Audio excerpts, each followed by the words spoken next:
Cade Cunningham was the #1 pick in the 2021 NBA Draft, and fittingly, he was first this season in overall stats, points, rebounds, and assists from this draft class.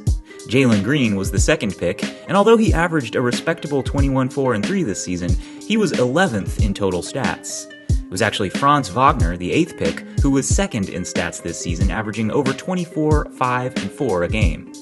Third in stats was Jalen Green's teammate, Alperen Sengun, and fourth was Jalen Johnson. Now, this curve represents the average production from a draft pick at a particular position.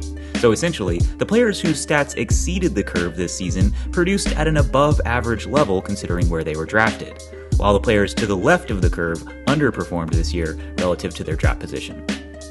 So the single biggest overperformer this year was definitely Austin Reaves.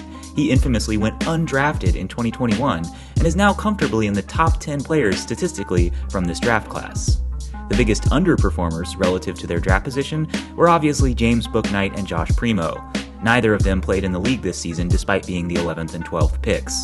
Amongst the players who actually saw the court though, Chris Duarte was probably the most underwhelming.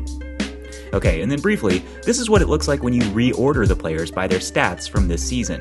We get this nice gradual curve with Cade Cunningham in a tier of his own at the top. And then there's 10 players in this next tier from Franz Wagner down to Jalen Green. The other players in this tier, who we haven't mentioned yet, Trey Murphy, he averaged over 21 points for the Pelicans this season. Josh Giddey, he's second in assists and fifth in rebounds from this draft class.